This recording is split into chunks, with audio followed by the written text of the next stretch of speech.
আসসালামু আলাইকুম। আপনাদের মেজর আইডিয়াস অ্যান্ড ইডিওলজিস, যেটা চ্যাপ্টার 4, এটার উপরেও কিন্তু আজকে যারা পরীক্ষা দিবে অনলাইন এবং অফলাইনে, তারা আজকে 4:30টায় পরীক্ষা। এটার আগে চ্যাপ্টার 3 কিছু বিষয় আছে। চ্যাপ্টার 3 কয়েকটা বিষয়, সেটা হলো, একটা বিষয় হলো যেমন থুকিডাইডিস ফাঁদ, থুকিডাইডিস ফাঁদ বা থুকিডাইডিস গ্যাপ। ফাঁদ বা গ্যাপ এখানে ক্রাইসিসও বলা যায়। বিষয় হচ্ছে যে থুকিডাইডিস ফাঁদটা কি? থুকিডাইডিস হলো গ্রিক ছিলেন, হ্যাঁ, গ্রিক রাষ্ট্রবিজ্ঞানী ছিলেন গ্রিসে আপনি জানেন একটা ছিল এথেন্স এবং স্পার্টা। এথেন্স এবং স্পার্টা, এদের মধ্যে, এই দুইটা নগরীর মধ্যে দ্বন্দ্ব ছিল। নগরীর মধ্যে দ্বন্দ্ব ছিল। তো এই দ্বন্দ্ব ছিল, একটা ছিল ভূরাজনৈতিক, সাগরের পাশে হওয়ার কারণে ভূরাজনৈতিক, একটা ছিল রাজনৈতিক, অর্থনৈতিক, ব্যবসায়িক, এই দ্বন্দ্বগুলো ছিল। ব্যবসায়িক বলি বা বাণিজ্যিক বলি, এই গ্যাপগুলো থাকার কারণে দুইটা মানে কম্পিটিটর ছিল এথেন্স এবং স্পার্টা। সেক্ষেত্রে কি হয়েছে যে একজনের বিরুদ্ধে সে আর একজন একটা বলয় তৈরি করেছে। এই বলয়টার তৈরি করেছে এই দ্বন্দ্ব থেকে, যে হলো মানে প্রভুত্ব, এই পাশে রাখি, যার প্রভুত্ব, প্রভুত্ব রসুকার না, রসুকার, হ্যাঁ, প্রভুত্ব যার কমতে ছিল, কমতে থাকে, সে আক্রমণাত্মক আচরণ করে, আক্রমণাত্মক আচরণ করত। এথেন্স এটা ক্যাপিটাল সিটি ছিল, এথেন্স প্রাচীন নগরী ছিল। তো এথেন্সের প্রভুত্ব কমতে থাকলে সে আগ্রাসী আচরণ করতে থাকে বা আক্রমণাত্মক আচরণ করতে থাকে। অ্যাট দ্য সেম টাইম এখন যেটা হচ্ছে, ইউএসএ এবং চায়না, এই দুইটা এখন কম্পিটিটর। ইউএসএর প্রভুত্ব ছিল, এবং এই প্রভুত্ব থাকার কারণে ইউএসএর সাথে চীনের সম্পর্ক সময়ে সময়ে ভালো ছিল, সময়ে সময়ে খারাপ ছিল। যেমন দ্বিতীয় বিশ্বযুদ্ধের আগে এই চীনের সাথে সম্পর্ক খারাপ ছিল, ইউএসএর সাথে সম্পর্ক খারাপ। দ্বিতীয় বিশ্বযুদ্ধ পরবর্তী পরে সম্পর্ক ভালো হয়।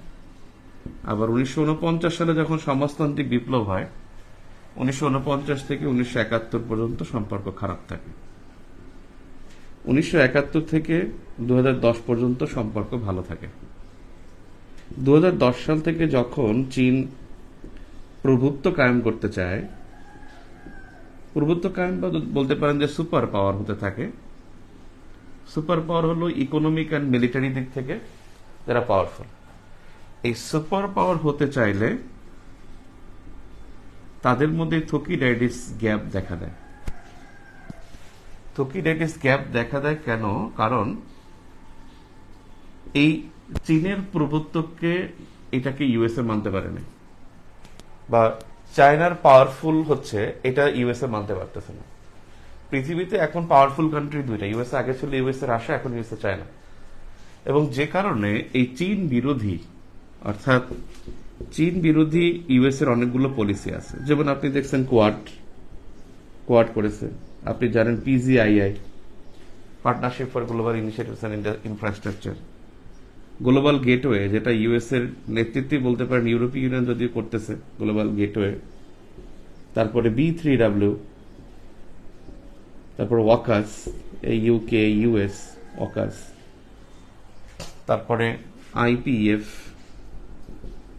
আইপিএফ পলিসি, তারপরে বলতে পারেন 5 আইস।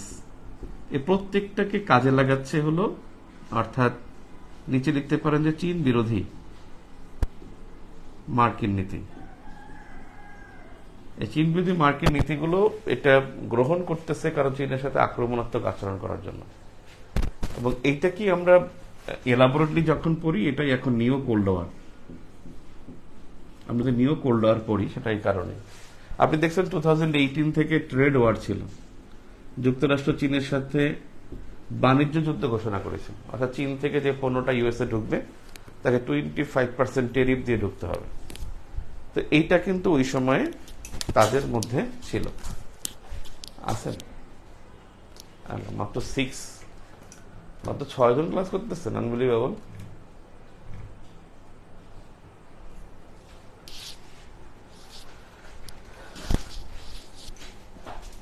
ক্লাস ছিল 7:30, পরে চেঞ্জ করছে। যাও রেকর্ড দেখে নিয়ে 4:30টার আগে, তাইলেই হবে। ওকে, এটাই থুকিডিডিস জ্ঞান। আই থিঙ্ক বুঝতে পারছেন।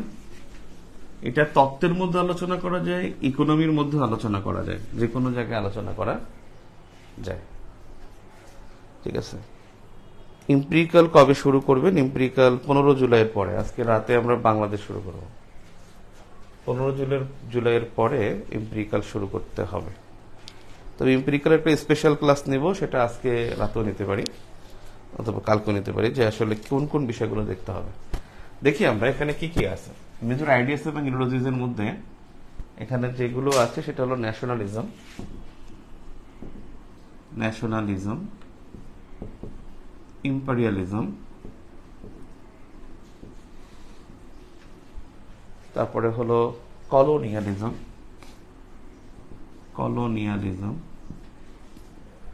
তারপরে হলো নিও কলোনিয়ালিজম, তারপরে হলো পোস্ট মডার্নিজম,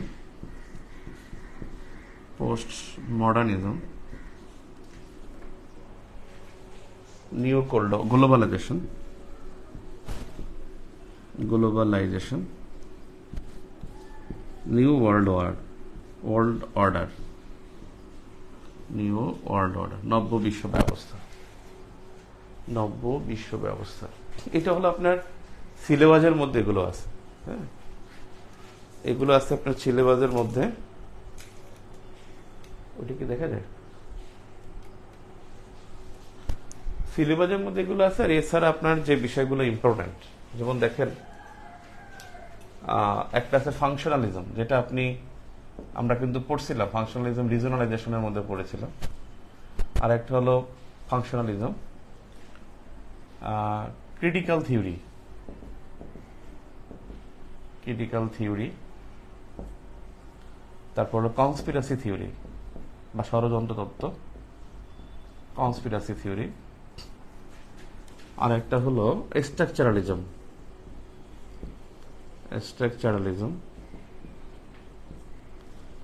টোটালিটেরিয়ানিজম,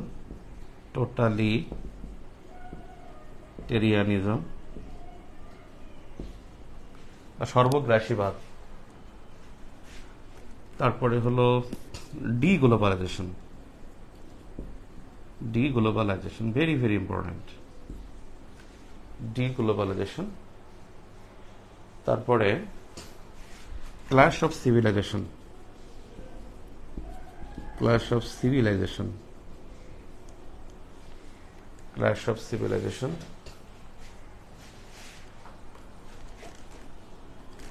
তারপরে হলো নর্মালাইজেশন। এখন ইম্পর্টেন্ট না, নিউ নর্মালের সাথেই কিন্তু নর্মালাইজেশনের একটা সম্পর্ক আছে, ওটা আলোচনার মধ্যে আসবে। এখন দেখেন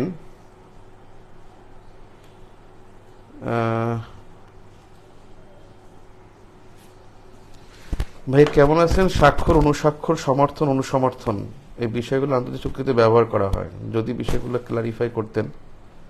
স্বাক্ষর, অনুস্বাক্ষর, সমর্থন, অনুসমর্থন।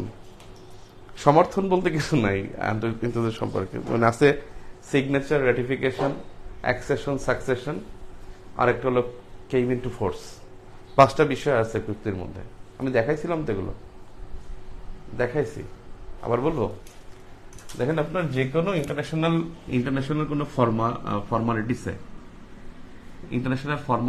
আপনি যদি যুক্ত হন, যেমন একটা হলো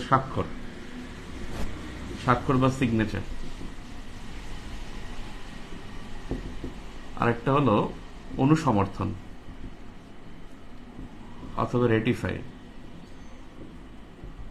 তারপর হলো কেম ইনটু ফোর্স বা কার্যকর। বাংলা ইংলিশ আগে লিখে ফেলেছে। আচ্ছা, ব্র্যাকেটে কার্যকর লেখা। নাম্বার 4 হলো অ্যাকসেশন। নাম্বার 5 হলো সাকসেশন। সাকসেশনের বাংলা কিলো দেখুন তো। স্বাক্ষর বলতে বোঝাচ্ছি সিগনেচার, যেটা এটা হলো আপনি ধরেন কোন একটা আনুষ্ঠানিকতায় গিয়েছেন, হ্যাঁ, আপনি ধরেন কোন একটা জায়গায় আপনি গিয়েছেন, হ্যাঁ, যাওয়ার পরে আপনি সংস্থার মধ্যে আপনি মানে সিদ্ধান্তগুলো আপনি আসলে মানতেছেন যে হ্যাঁ সিদ্ধান্ত এগুলো ঠিক আছে, আপনাকে মানে আপনি জাস্ট কোনো কিছুকে সমর্থন করলেন বা কোনো কিছুকে আপনি জাস্ট মানে বিশ্বাস করলেন যে এটা সত্যি বা এটা ঠিক, এটা বাস্তব। অর্থাৎ এটা হলো যে সমর্থন করা বোঝায়। সমর্থন উপস্থিতিকে বোঝায়, উপস্থিতিকে বোঝায়। এটা হলো সমর্থন বা মানে সিগনেচার। আপনি এখানে উপস্থিত আছেন, আপনি আসলে মানতে বাধ্য না, জাস্ট সিগনেচার করছেন। You are not bound to follow this rules. আপনি বাউন্ড না, হ্যাঁ, আপনি জাস্ট ওখানে মেনে নিলেন যে হ্যাঁ এটা ঠিক আছে, এটা এরকমের হয়, এটাই সত্য। অনুসমর্থন হলো মানে আপনি অনুসমর্থনটা হলো পার্লামেন্ট কর্তৃক অনুমোদন দিতে হয়, সংসদ কর্তৃক অনুমোদন, অর্থাৎ আপনার জনগণ কর্তৃক অনুমোদিত হতে হবে। আপনি নিজে যদি মানে গভর্নমেন্ট একটা কিছু করলো, এই রেটিফিকেশনটা অবশ্যই পার্লামেন্ট থেকে, মানে গভর্নমেন্ট বলতে একজন মিনিস্টার গিয়ে করে আসছে, ধরেন অনুসমর্থন করছেন মানে স্বাক্ষর করছেন, এটাকে পার্লামেন্টে জনগণের প্রতিনিধি দ্বারা পাশ হতে হবে, তারপরে অনুসমর্থন হবে। এটা যদি আপনি রেটিফাই করেন তাহলে আপনি মানতে বাধ্য। আপনি স্বাক্ষর করলে কোনো কিছু মানতে বাধ্য নয়, আপনি অনুসমর্থন করবেন মানে মানতে বাধ্য। কেম ইনটু ফোর্স, কার্যকর, অর্থাৎ একটা চুক্তির মধ্যে লেখা থাকে যে নির্দিষ্ট সংখ্যক যখন রেটিফাই করবে, then it will be came into force, it will be come into force. ব্যাপারটা হলো যে যেমন ধরেন প্যারিস এগ্রিমেন্ট, এখানে স্বাক্ষর করছে 200 দেশ, 196টা দেশ। বলা আছে যে 55টি দেশ যখনই রেটিফাই করবে তখন এটা কার্যকর হবে। অর্থাৎ নির্দিষ্ট সংখ্যক দেশের, নির্দিষ্ট সংখ্যক সদস্যের কার্যকরের পর, অনুসমর্থনের পর কার্যকর হয়, অনুসমর্থনের পর কার্যকর হয়। অনুসমর্থন মানে অন কাইন্ড অফ রেটিফিকেশন, মানে অন কাইন্ড অফ অনুমোদন। অ্যাকসেশন আর সাকসেশন দুইটা খুব মজার বিষয়। অ্যাকসেশন হলো আপনি ছিলেন প্রথমে আপনি ছিলেন, আপনাকে বলছে ভাই আসেন স্বাক্ষর করি, আপনি স্বাক্ষর করেন না, ঘাউডাম নেই, আপনি ঘাউডামি করেন না, আমি স্বাক্ষর করবো না, কিন্তু পরে বলছেন যে না স্বাক্ষর করব। অর্থাৎ শুরুতে স্বাক্ষর না করে পরবর্তীতে যুক্ত হওয়া, শুরুতে স্বাক্ষর না করে পরবর্তীতে যুক্ত হওয়া, যুক্ত হওয়াকে বোঝায়। সাকসেশন হলো বেসিক্যালি আপনার যদি কোনো উত্তরসূরি স্বাক্ষর করে, আলটিমেটলি আপনার স্বাক্ষর করা হয়ে যাবে। জাতিসংঘ সনদে যদি পাকিস্তান স্বাক্ষর করে থাকে, আলটিমেটলি আপনার স্বাক্ষর করাটা অটোমেটিক কার্যকর হয়ে যাবে। এখন আপনি যদি উত্তরসূরির সাথে সম্পর্ক না রাখেন, বা ওদের পার্লামেন্ট থেকে সিদ্ধান্ত নিতে হবে যে পার্লামেন্ট থেকে হয়েছে যে পাকিস্তান যার সাথে যুক্ত, আমরা যুক্ত তার মধ্যে না। অর্থাৎ উত্তরসূরি অন্তর্ভুক্ত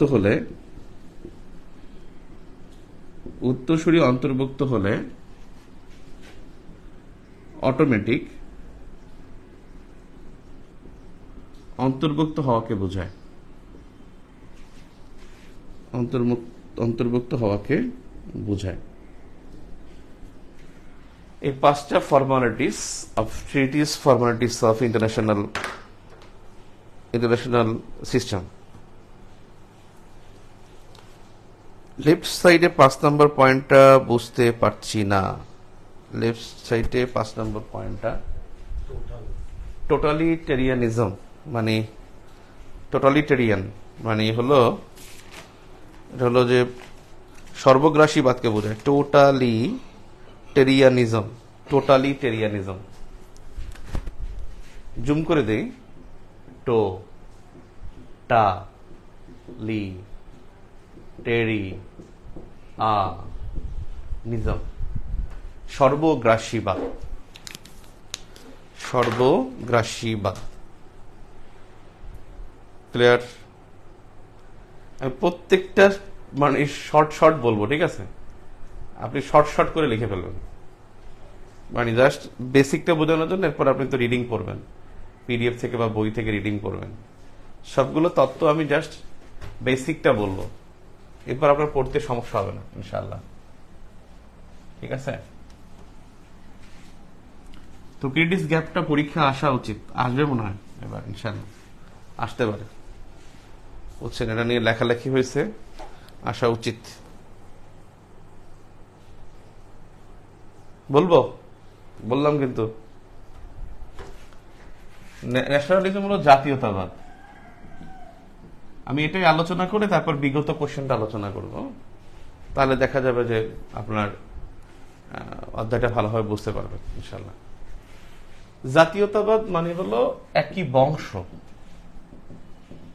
জাতি, ভাষা, বর্ণ। তাহলে একই বংশ, জাতি, ভাষা, বর্ণ, এই দ্বারা ঐক্যকে বোঝায়। বর্ণ দ্বারা ঐক্যবদ্ধ গোষ্ঠীকে বোঝায়, ঐক্যবদ্ধ গোষ্ঠী ও সংস্কৃতিকে বোঝায় জাতীয়তাবাদ। এবং জাতীয়তাবাদের হলো যে বিভিন্নভাবে গড়ে ওঠে।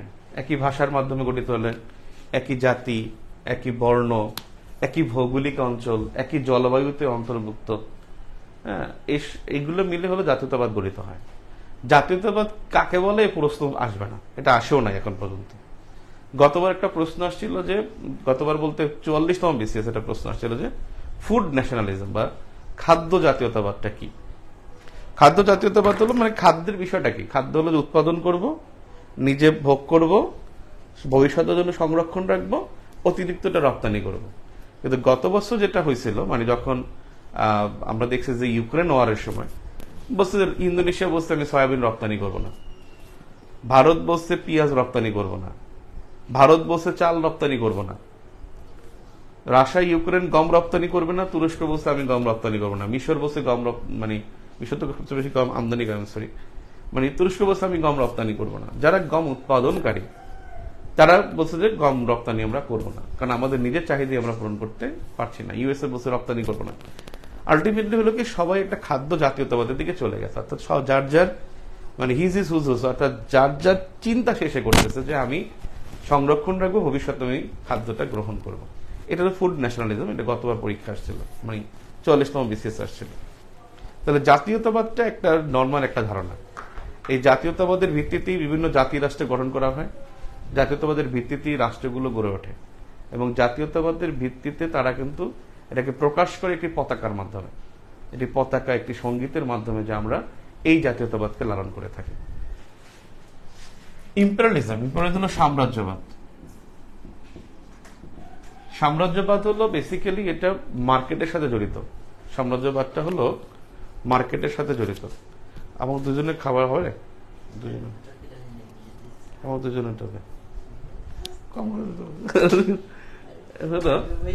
সাম্রাজ্যবাদ। সাম্রাজ্যবাদ হলো বেসিক্যালি হলো সাম্রাজ্যবাদটা যে বাজার দখলকে বোঝায়। এটা হলো বাজার দখলকে বোঝায়। এটা পুঁজিবাদের সর্বোচ্চ স্তর, পুঁজিবাদের সর্বোচ্চ স্তর। পুঁজিবাদটা কি? পুঁজিবাদ হলো যারা ডেমোক্রেসির কথা বলে, ডেমোক্রেসি এবং ফ্রি ট্রেডের কথা বলে, ফ্রি ট্রেড। পুঁজিবাদের মূল কথা হলো ডেমোক্রেসি অ্যান্ড ফ্রি ট্রেড, মুক্ত বাণিজ্য এবং গণতন্ত্র। দেখবেন পুঁজিবাদী দেশ হলো ইউএসএ, ওরা কিন্তু সবসময় ডেমোক্রেসির কথা বলে। এখন একটু কম বলে, কারণ এখন তো ডেমোক্রেটিক প্র্যাকটিস হচ্ছে, বা এখন তাদের ডেমোক্রেসি কোয়েশ্চেনেবল। তাদের নির্বাচনের পরও কিন্তু 7 জন মার্ডার হয়েছে গত বছর। দেখেন ডোনাল্ড ট্রাম্প হোয়াইট হাউসের মধ্যে ঢুকে গেছে, হোয়াইট হাউসের মধ্যে, হোয়াইট হাউস বলতে মানে ক্যাপিটল হিলের মধ্যে কিন্তু 7 জন মার্ডার হয়েছিল গতবার ইলেকশনের পর, রেজাল্টের পর। তারা আসলে বলে না, কিন্তু ওরা কিন্তু একসময় বলতো। 2004-5 সালে, 4-5 সালে যখন 4-5-6 সালে যখন ওদের ভিডিওগুলো দেখবেন, দেখবেন we want democracy, Democratic practice, credible, transparent and fair government, এরকম হাবিজাবি কথাবার্তা ওরা বলতো। এখন কিন্তু ওরা খুব কম বলে, কারণ আমরা ওদেরকে এখন পাত্তা কম দিচ্ছি। ইউএসএ এখন পাত্তা কম পাচ্ছে, কারণ আমরা এখন পাত্তা দিচ্ছি চায়নাকে, আমরা এখন পাত্তা দিচ্ছি যে আমরা একদিন ইউএসএ হয়ে যাবো, এমন একটা অবস্থা। আমাদেরকে দেখেন না যে আমাদেরকে যখন স্যাংশন দিছে তার কয়েকদিন, এক সপ্তাহের মধ্যে শেখ হাসিনা তিনি কি করছেন, তাদের এমবাসি থেকে 6টা এমবাসি, শুধু ইউএসএ একার না, ইউএসএ, ইন্ডিয়ান এবং ইউকের এমবাসি থেকে এবং হাই কমিশন থেকে 6টা দেশের হাই কমিশন এমবাসি থেকে আমাদের আনসার সদস্যকে আমরা তুলে নিয়ে আসছি। বলছি যে আমরা এখানে আমরা একটা নিরাপত্তা দিতে পারবো না, আনসারকে নিয়ে আসছি যে আমাদের নিরাপত্তা দিতে হবে আনসারকে দিয়ে, আর আমরা যদি তারা সিকিউরিটি চায় তাহলে দে হ্যাভ টু পে, আর তারা টাকা পরিশোধ করবে, তারপরে তাদেরকে আমরা সিকিউরিটি দেবো। এটা একটা ড্যাম একটা বিষয়, যে এটা আমাদের একটা যে আমরা দেখালাম যে আমাদের ক্যাপাসিটি দেখালাম। তো বিষয়টা হলো যে পুঁজিবাদের সর্বোচ্চ স্তরটা হলো সাম্রাজ্যবাদ, এবং পুঁজিবাদটা কি ডেমোক্রেসি ও ফ্রিডমের কথা বলে। সাম্রাজ্যবাদ বেসিক্যালি কি করে? সাম্রাজ্যবাদ বেসিক্যালি হলো বাজার দখলের চেষ্টা করে। বাজার দখল যেমন দেখেন আপনি আজকে গ্রামীণ ফোন বাংলাদেশ গভর্নমেন্টের বিরুদ্ধে, অর্থাৎ বিটিআরসির বিরুদ্ধে কিন্তু মামলা করতে পেরেছে। 8,000 কোটি টাকার তারা মামলা করেছে। কেন করতে পারছে? কারণ এরা জানে যে তারা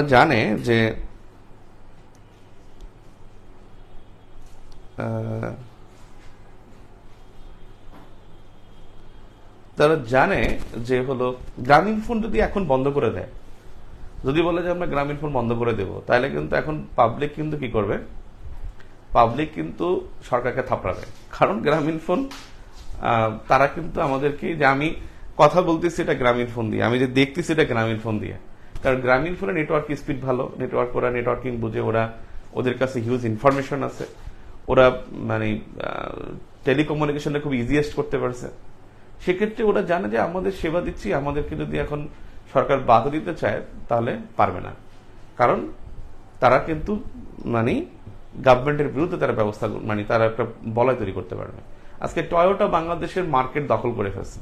আমাদের কিন্তু হুন্দাইয়ের কিন্তু কারখানা বাংলাদেশে হয়েছে, গাজীপুরে হুন্দাইয়ের কারখানা হয়েছে, কিন্তু খুব একটা অ্যাপ্লিকেশন যে বাজারে আছে তা না। সবাই টয়োটা খোঁজে, সবাই টয়োটা কার খোঁজে, তবে টয়োটা বাজারটাকে দখল করে। আমাদের 90 থেকে 95% মার্কেট কিন্তু টয়োটার অধীনে, টয়োটার নিয়ন্ত্রণে। এখানে হুন্দাই বলেন, মার্সিডিজ বলেন, তারপর মিৎসুবিশি বলেন, এদের খাওয়া নেই।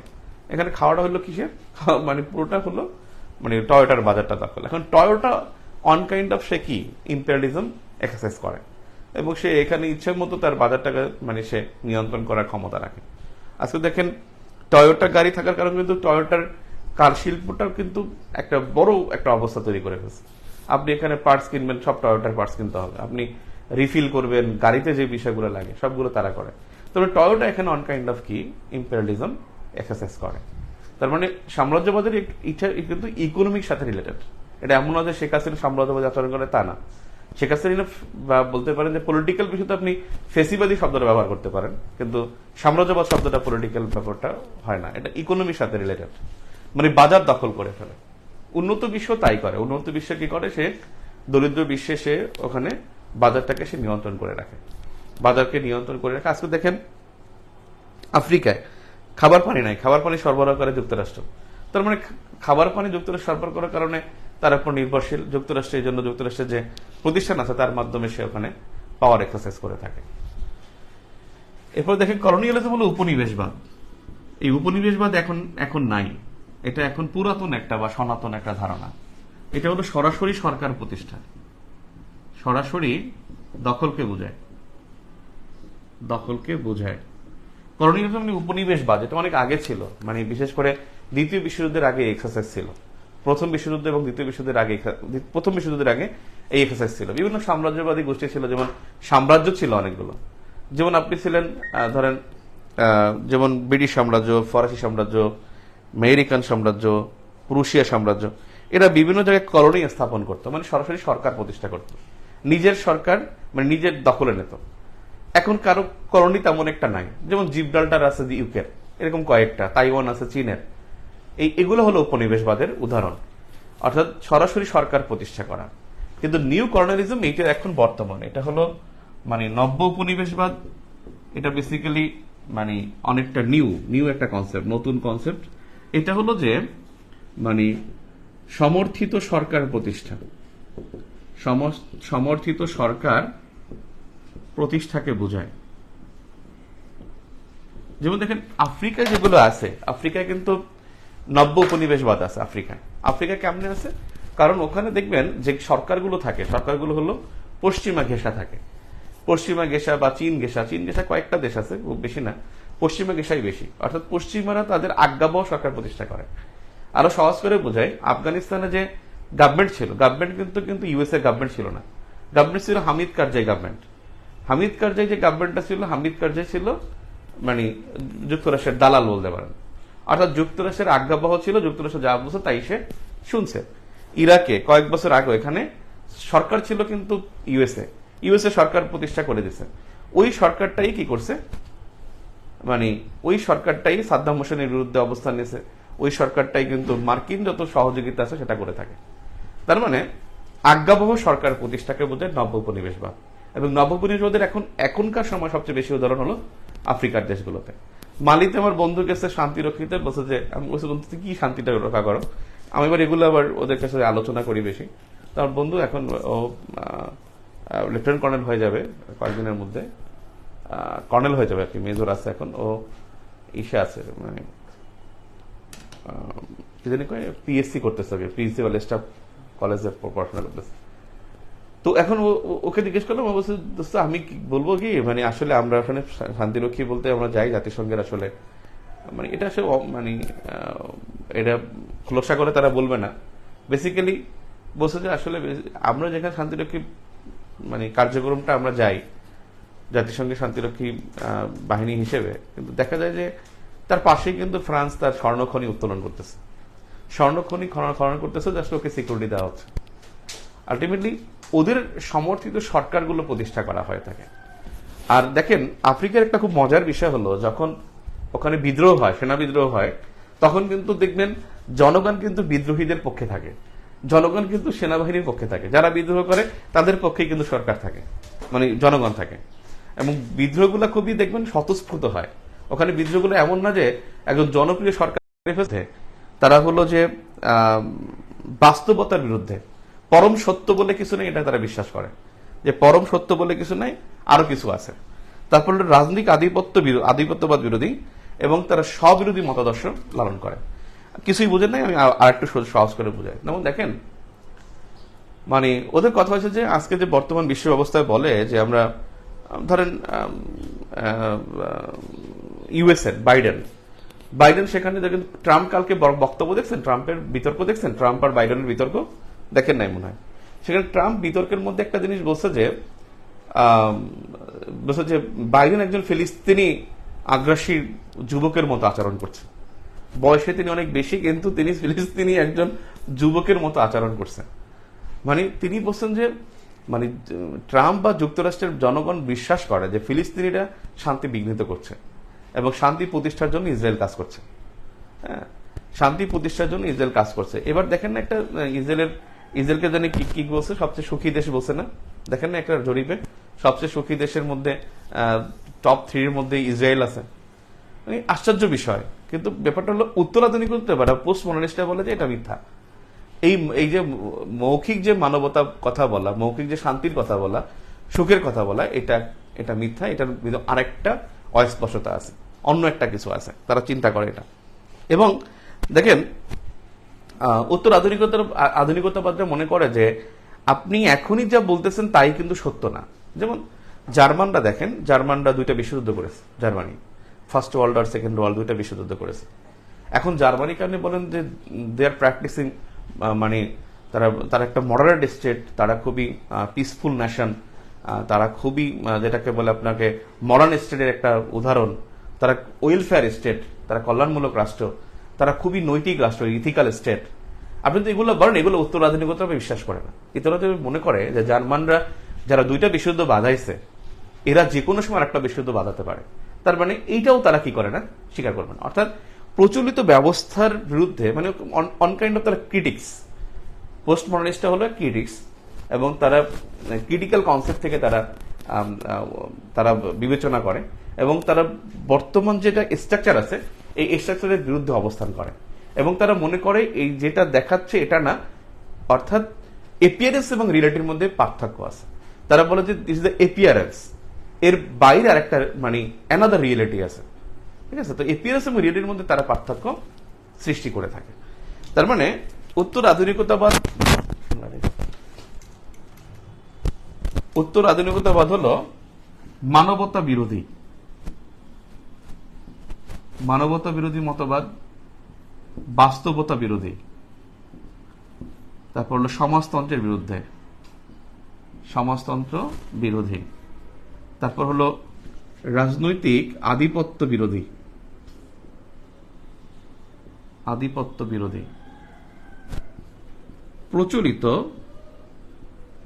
প্রচলিত দৃশ্যমান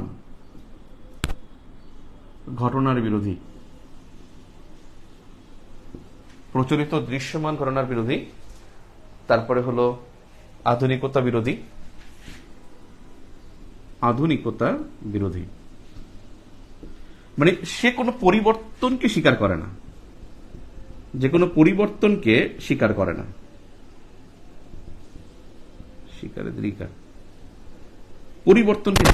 অর্থাৎ একটা রাষ্ট্র যে পরিবর্তন হতে পারে, একটা রাষ্ট্রের দর্শন যে পরিবর্তন হতে পারে, ও মনে করে যে না, ওর দর্শন যা ছিল তাই, ও জার্মান, ও খারাপই। হ্যাঁ, যেমন ইয়ারা যেটাকে বলে আপনার যে ইউএসের কাছে একটা দেশ আছে না, যেমন আছে আপনার গুয়েতেমালা, তারপরে হলো আপনার পুয়ের্তো রিকো, যেগুলো হলো যে এরা খুব জঘন্য, এদের ইতিহাস জঘন্য, এরা কখনো পজিটিভ হতে পারে না। এই বিষয়গুলোকে বিশ্বাস করে হলো পোস্ট মডার্নিজম। হ্যাঁ, ফেসিজম বিষয়টা এটা পলিটিক্যালি ব্যবহৃত হয়। ফেসিজম মানে হলো আমি, অর্থাৎ আমি মানে ব্যাপারটা এরকমের যে যা থাকবে আমার, অর্থাৎ আমি এখানে আছি, আমার ভিউ পাবলিকেশনস, আমি ধরেন আওয়ামী লীগ মহাদর্শ আমি লালন করি, বা নাইমিজম আমি অনুসরণ করি, এখানে নাইমিজম থাকবে, অন্য কেউ থাকতে পারবে না। অর্থাৎ এন্টি নাইমিজমকে এখানে কখনো অ্যালাউ করা হবে না, ঠিক আছে। এটা হলো ফেসিবাদী হলো যে আপনার বর্ণ, গোষ্ঠী, ধর্ম, যত জাতি থাকুক, অর্থাৎ আপনার মতাদর্শ থাকতে হবে একই।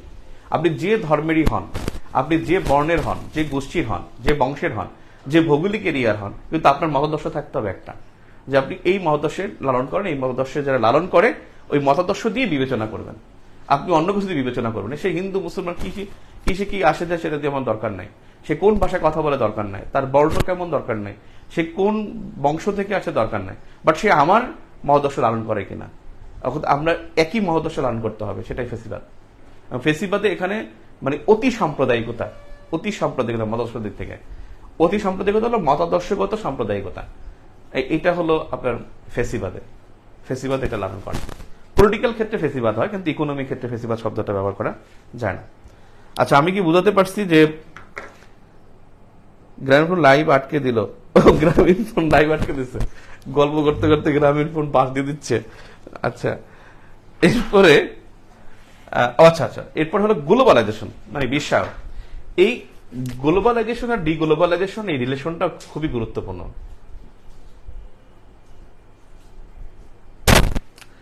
বিশ্বায়ন বা গ্লোবালাইজেশন হলো যে আপনার এটা শব্দটা মানে এমার্জ হয়েছে প্রথমে ডাব্লিউটিও থেকে, মানে এটা হলো যে বাণিজ্যের জন্য গ্লোবালাইজেশনটা ক্যারেক্টারটা জাস্ট এমার্জ হয়েছে মানে অ্যাকর্ডিং টু ট্রেড, বাণিজ্যের ক্ষেত্রে গ্লোবালাইজেশন বিষয়টা বলা হয়েছে। গ্লোবালাইজেশন মানে হলো যোগাযোগ, যেখানে বর্ডারলেস যোগাযোগ থাকবে, এবং এই যোগাযোগটা হতে পারে আপনার মানে এটা হতে পারবে বাণিজ্যের ক্ষেত্রে, ব্যবসায়িক ক্ষেত্রে, অর্থাৎ আমার পণ্য আপনি নেবেন, আপনার পণ্য আমি নেব, মানে আপনার অভাব আমি পূরণ করবো, আমার অভাব আপনি পূরণ করবেন। একটা দেশের সবাই সবকিছু উৎপাদন করতে পারবে না, জলবায়ুগত দিক থেকে সবাই সেম ক্যাটাগরি হবে না, সব জনগণের সমান সক্ষমতা থাকবে না, সব জনগণের একই ক্যারেক্টার হবে না, অর্থাৎ এই জন্য কি হবে, বিনিময় প্রথা লাগতে হবে। এই বিনিময় প্রথাটাকে আধুনিকভাবে নেওয়ার জন্য বিশ্বায়ন শব্দটা ব্যবহার করা হয়, এবং এই বিশ্বায়ন শব্দটা এখন প্রযুক্তি কন্ট্রোল করতেছে। বিশ্বায়নকে এখন কন্ট্রোল করে প্রযুক্তি, কন্ট্রোল করে স্যাটেলাইট, কন্ট্রোল করে ইন্টারনেট, কন্ট্রোল করে ইথার, কন্ট্রোল করে আইওটি। এখন এগুলো এখন অর্থাৎ ফোর্থ ইন্ডাস্ট্রিয়াল রেভলিউশন এখন পুরো গ্লোবালাইজেশনের কনসেপ্টটাকে এলাবোরেট করে দিয়েছে। ফোর্থ ইন্ডাস্ট্রিয়াল রেভলিউশন আপনার 2013, আনুষ্ঠানিকভাবে 2015-এ যে ফোর্থ ইন্ডাস্ট্রিয়াল রেভলিউশন হয়, যে উৎপাদন ব্যবস্থার আধুনিকায়ন, উৎপাদন ব্যবস্থার আধুনিকায়ন, মনে রাখবেন উৎপাদন ব্যবস্থার আধুনিকায়নই কিন্তু ফোর্থ ইন্ডাস্ট্রিয়াল রেভলিউশন। চতুর্থ শিল্প বিপ্লবের মূল কনসেপ্ট হলো উৎপাদন ব্যবস্থার আধুনিকায়ন, উৎপাদন ব্যবস্থা সহজীকরণ, উৎপাদন ব্যবস্থা সহজীকরণ, উৎপাদন ব্যবস্থা আধুনিকীকরণ, এবং উৎপাদন বন্টন ভোগ এটা সহজ করা, দ্রুত করা, এবং যেটাকে হলো যে কম ব্যয়বহুল করা। এটাই হলো আপনার ফোর্থ ইন্ডাস্ট্রিয়াল রেভলিউশনের মূল কনসেপ্ট, এবং এই কনসেপ্ট এখন বিশ্বায়নকে পুরো চেঞ্জ করে দিয়েছে। অ্যাট দ্য সেম টাইম যেটা হয়েছে যে নতুন যেটা গুরুত্বপূর্ণ, আমার মনে হয় না যে গ্লোবালাইজেশন পরীক্ষা আসবে ডিগ্লোবালাইজেশন, ইনশাল্লাহ ডিগ্লোবালাইজেশন আসবে। যদি আপনাদের পরীক্ষা তো অগাস্টে ইনশাল্লাহ, সেজন্য এটা কনসেপ্টটা আরো বেশি গুরুত্বপূর্ণ, কারণ ডিগ্লোবালিস্ট লিডার কিন্তু আসতেছে, এবং এন্টি গ্লোবালিস্ট লিডার কিন্তু হলো কে, ডোনাল্ড ট্রাম্প যুক্তরাষ্ট্রকে সব আনুষ্ঠানিকতা থেকে কিন্তু সে কি করছে, সব আনুষ্ঠানিকতা থেকে সে কিন্তু যুক্তরাষ্ট্রকে মানে আলাদা করে রাখছে, মানে একেবারে আইসোলেট করে রাখছে। সে কি করছে, ইউনেস্কো থেকে তার নাম প্রত্যাহার করে নিছে, মানবাধিকার পরিষদ থেকে নাম প্রত্যাহার করে নিছে, টিটিআইপি থেকে নাম প্রত্যাহার করে নিছে, ন্যাটোর খরচ কমাই দিছে। তারপরে হলো সে যখন ক্ষমতায় ছিল ট্রাম্প, ট্রেড ওয়ার বা বাণিজ্য যুদ্ধ করেছে, যে অতিরিক্ত শুল্ক আরোপের মাধ্যমে বিদেশি পণ্য প্রবেশই সে নিষেধাজ্ঞা জারি করে দিয়েছে অন কাইন্ড অফ। তারপরে হলো সে হলো আপনার প্যারিস এগ্রিমেন্ট থেকে তার নাম প্রত্যাহার করে নিয়েছে। সে খালি প্রত্যাহারের মধ্যে ছিল টিটিআইপি, যেটা transatlantic trade and investment partnership, ইউরোপীয় ইউনিয়নের সাথে টিটিআইপি থেকে নাম প্রত্যাহার করে নিয়েছে। আলটিমেটলি সে একটা এন্টি গ্লোবালিস্ট লিডার ছিল, এবং তার কিন্তু একটা উত্থান ঘটছে, এবং নিঃসন্দেহে এখন যে অবস্থা, নিঃসন্দেহে ট্রাম্প প্রেসিডেন্ট হবে, এবং মনে হচ্ছে যে 70% ভোট পেয়ে হবে, যদি ট্রাম্পের যদি বাইডেন যদি এখনো তার ডেমোক্রেটিক পার্টির মধ্যে থাকে। আমি ক্লাসে আসছে, লোকজন আসছে,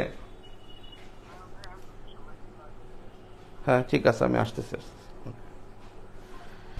তো বিষয় হলো ডিগ্লোবালাইজেশন কনসেপ্টটা ভেরি ভেরি ইম্পর্টেন্ট। কারণ কি, বর্তমান বিশ্ব ব্যবস্থায় এইটা কেন হচ্ছে, বিকজ হলো কয়েকটা ঘটনা। একটা হলো যে কোভিড একটা পিরিয়ড গেল, কোভিড পিরিয়ডে আমরা দেখেছি যে টিকা পাচ্ছে সেই নিয়ে নিচ্ছে, চায়না বাংলাদেশকে টিকা দিছে, বাংলাদেশ তাকে আরো বেশি তাকে নিয়ে কম্বোডিয়াকে সংকট করে দিছে, কম্বোডিয়া টিকা পায় নাই বাংলাদেশকে দেওয়ার কারণে। এরপর কম্বোডিয়ার কাছে উচ্চ মূল্যে চায়না বিক্রি করার জন্য তারা লিজ নিয়েছে, বাংলাদেশের ইনসেপ্টা গ্রুপের মাধ্যমে এখানে উৎপাদন করা হয়েছে। অর্থাৎ কোভিড পিরিয়ডের একটা দেখছি এন্টি গ্লোবালাইজেশন, অর্থাৎ যার যেটা আছে, ওই যে বললাম না ফুড ন্যাশনালিজমের মতো, যে আমি আমার মধ্যে রেখে দেবো। রাশিয়া ইউক্রেন যুদ্ধ হয়েছে, রাশিয়া ইউক্রেন যুদ্ধের পর সবাই একটা ভয়ের মধ্যে ছিল যে আসলে কার কি হবে। অর্থাৎ এই জন্য যে যার যার মতো অবস্থা আছে, কেউ কেউ সাহায্য করে না, শ্রীলঙ্কা ধ্বংস হয়ে যাচ্ছে, সাহায্য করতেছে না, সেখানে বাংলাদেশ কিছু টাকা পয়সা দিচ্ছে, আইএমএফ দিছে বাংলাদেশের পর, বাংলাদেশকে ঘোষণা করার পরে আইএমএফ বাংলাদেশকে $47 বিলিয়ন দেওয়ার পরে হলো ওখানে ইয়াতে যে শ্রীলঙ্কায় তারা $65 কোটি মানে দিয়েছিল। বেসিক্যালি যে ডিগ্লোবালাইজেশন কি ছিল, অবিশ্বান একটা চিন্তা ছিল যে কয়েকটা কারণে, একটা ছিল কোভিড আর একটা ছিল রাশিয়া ইউক্রেন যুদ্ধ। পরপর দুটি ঘটনার কারণে পৃথিবীতে নিউ নর্মালাইজেশনের যে সংকটটা হয়েছিল, এই সংকটের কারণে অবিশ্বায়ন ধারণা উদ্ভব হয়েছে, এবং সবাই যার যার সমস্যা সমাধানের জন্য যার যার সক্ষমতা নিয়ে তারা কাজ করেছে। এটা হলো ডিগ্লোবালাইজেশন কনসেপ্টটা। এরপরে নিউ ওয়ার্ল্ড অর্ডার, এটা একটা গুরুত্বপূর্ণ বিষয়। নিউ ওয়ার্ল্ড অর্ডার এটা পরীক্ষাও আসছে, 43তম বিসিএস মানে পরীক্ষা আসছিল নিউ ওয়ার্ল্ড অর্ডার। এখানে দুইটা কনসেপ্ট, একটা হলো নিউ ইকোনমিক অর্ডার, আর একটা হলো নিউ ওয়ার্ল্ড অর্ডার। দুইটা কিন্তু একটু ভিন্ন অবস্থা। একটা হলো ওয়ার্ল্ড অর্ডার, আর একটা হলো new international economic order. New international economic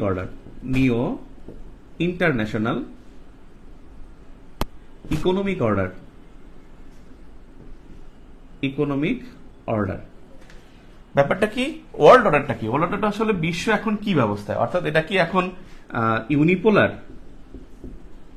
এটা কি ইউনিপোলার, বাইপোলার,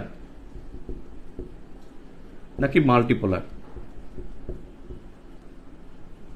মাল্টিপোলার। যেমন একটা প্রশ্ন আসছে একটা বিগত প্রশ্নের মধ্যে যে বহুপাক্ষিকতা, মাল্টিল্যাটারালিজম কি, মাল্টিল্যাটারালিজম কি? ওটা কিন্তু এই ওয়ার্ল্ড অর্ডারের মধ্যেই কিন্তু বিষয়টা কিন্তু এখানেই নিহিত আছে। ইউনিপোলার ওয়ার্ল্ড নাকি বাইপোলার ওয়ার্ল্ড নাকি মাল্টিপোলার? ইউনিপোলার মানে এক কেন্দ্রিক পৃথিবী, এটা হলো দ্বিমেরু কেন্দ্রিক হলো বাইপোলার, আর বহুমেরু কেন্দ্রিক পৃথিবী হলো মাল্টিপোলার। বহুমেরু কেন্দ্রিক হলো মাল্টিপোলার। দেখেন ইউনি, বাই এবং মাল্টিপোলার।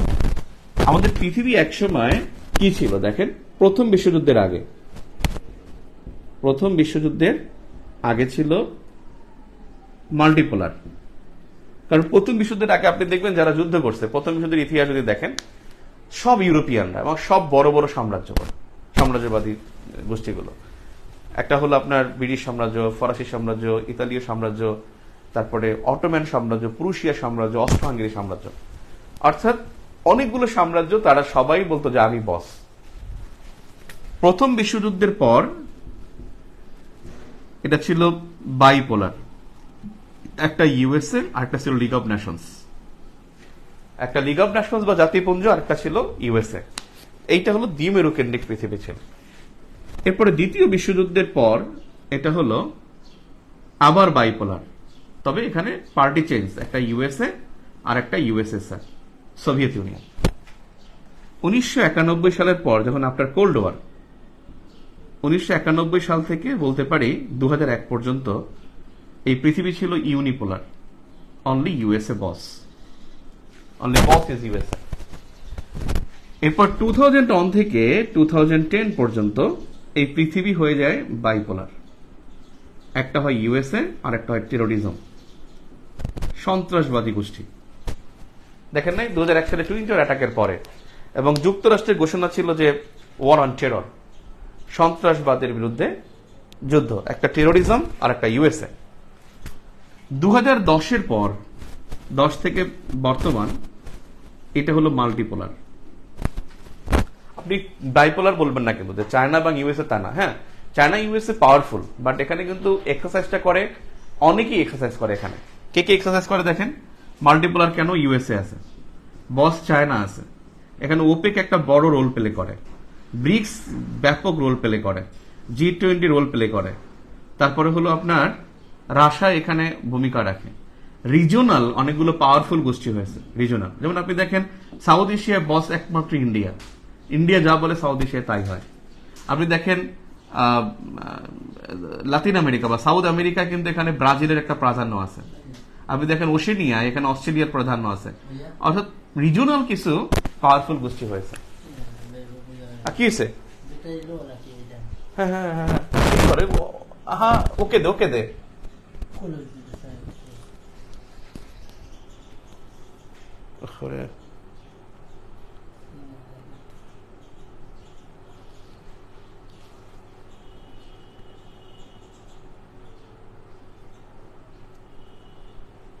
ঠিক আছে তো মনে হয়। রিজনাল অনেকগুলো পাওয়ারফুল গোষ্ঠী হয়েছে, একটা হলো ইন্ডিয়া, ব্রাজিল। এটা হলো ওয়ার্ল্ড অর্ডার, মানে বিশ্ব ব্যবস্থা কিরকমের। আপনার বর্তমান বিশ্ব ব্যবস্থা বললে সেটা মাল্টিপোলার। এখন বর্তমান বিশ্ব ব্যবস্থা পরীক্ষা তো আসবে না, আসবে হলো নিউ ইকোনমিক ইন্টারন্যাশনাল অর্ডার। এই ইন্টারন্যাশনাল ইকোনমিক অর্ডার, এটা হলো 1974-এ জাতিসংঘ সাধারণ পরিষদের ষষ্ঠ বিশেষ অধিবেশনে এই ধারণার উদ্ভব হয়।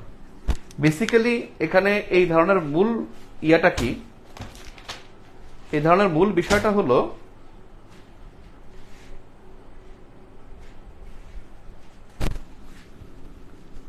মানে এই নিউ ইন্টারন্যাশনাল ইকোনমিক অর্ডারের লক্ষ্যটা কি? লক্ষ্য হলো যে মানে বিষয়টা কি? বিষয়টা হলো যে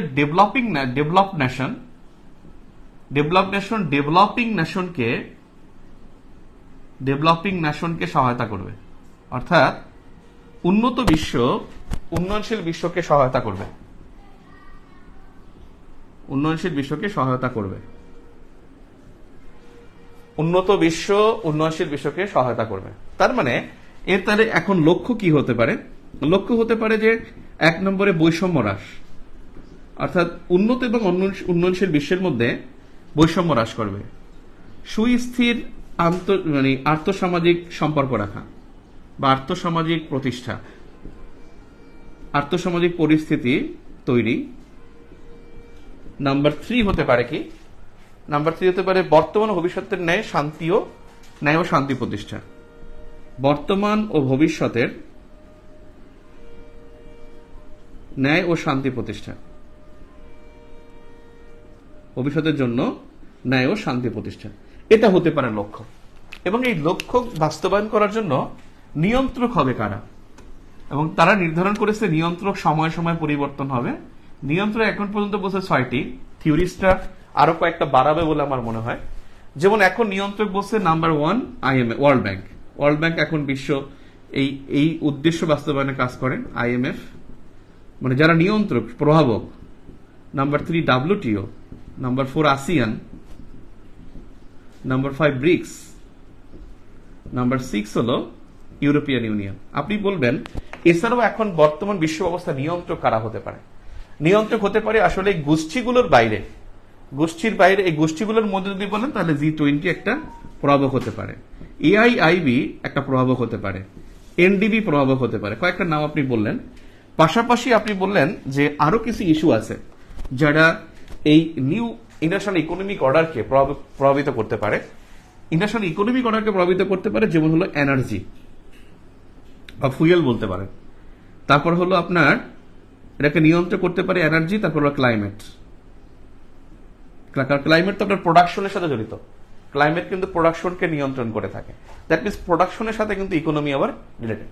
এখানে ইকোনমিক হতে হবে। প্রত্যেকটা সংস্থা আবার বলেন না যে এখানে ওয়াইসি ঢুকাই দিয়েন না, ঠিক আছে? কারণ এটা সব কিন্তু ইকোনমিক টার্ম হবে। ASEAN কিন্তু একটা ইকোনমিক এবং রিজিওনাল অর্গানাইজেশন। তার মানে নিউ অর্ডারে গেল। এরপরে দেখেন ফাংশনালিজম, এটা আমি রিজনালাইজেশন বলছি, রিজনালাইজেশন লাস্ট ক্লাস দেখেন। ক্রিটিক্যাল থিওরি যারা, সমালোচনা তত্ত্ব। সমালোচনা তত্ত্ব এটা হলো ওর কাজ হলো সমালোচনা করা, যে বামপন্থী আচরণ করা, অর্থাৎ প্রত্যেকটা বিষয়ের সাথে মানবিকতা, মানবতা, বৈষম্য এরকমের কিছু টার্মিনোলজি গুলো সে ব্যবহার করে এর মধ্যে সমালোচনা করে থাকে। অর্থাৎ মানবাধিকারের ইস্যুটা আনে, তারপরে হলো সে বৈষম্য বিষয়টা আনে, যে বৈষম্য হচ্ছে দুইটা পক্ষের মধ্যে বৈষম্য হচ্ছে। তারপরে আরেকটা বিষয় হলো যে শোষণ হচ্ছে, অর্থাৎ যেটাকে বলে যে কেউ শোষিত হচ্ছে। এই বিষয়গুলোকে নিয়ে ক্রিটিক্যাল থিওরিরা সমালোচনা করে থাকে। কনস্পিরেসি থিওরি হলো ষড়যন্ত্র তত্ত্ব। এটা খুব গুরুত্বপূর্ণ। ষড়যন্ত্র তত্ত্ব অনেকটা পোস্ট মডার্নিজমের মতো, অনেকটাই পোস্ট মডার্নিজমের মধ্যে। ষড়যন্ত্র তত্ত্ব হলো যে তারা সবকিছুতে একটা ষড়যন্ত্র খুঁজে পায়। তারা মনে করে যে ঘটনাটা ষড়যন্ত্রের মাধ্যমে হয়েছে। যেমন লেটেস্ট যেটা হয়েছে যে কোভিড, এটা হয়েছে চীনে। এটাকে যুক্তরাষ্ট্র এবং পশ্চিম বিশ্ব মনে করে this is a China virus, this is not the corona virus, এটা চায়নার উদ্ভাবিত একটা ভাইরাস। এটা ওদের মানে ওদের ল্যাবরেটরি থেকে এটা উদ্ভাবন করা হয়েছে। এই চায়না ভাইরাস, এটা করোনা ভাইরাস, এটা কখনো ন্যাচারাল না, এটা একটা প্রাকৃতিক না, এটা একটা হলো একটা মানে কৃত্রিম একটা সংকট, এটা মনে করে থাকে। এটা হলো ষড়যন্ত্র তত্ত্বরা বিশ্বাস করে থাকে। যেমন twin tower attack, twin tower অ্যাটাককে যুক্তরাষ্ট্র বিশ্বাস করে থাকে এটা যে ইসলামিস্ট আল কায়দার এবং হামাস এরা, আল কায়দা এবং হলো তালেবান এরা আক্রমণটা করেছে। আর অন্যান্য বিশ্ব, মুসলিম বিশ্ব বিশ্বাস করে যে এটা যুক্তরাষ্ট্র নিজেই নিজেরটা ঘটিয়েছে, কারণ এটা প্রায় 100 বর্ষ ভবনটা হয়ে গেছে, এটাকে ধ্বংস করা জরুরি।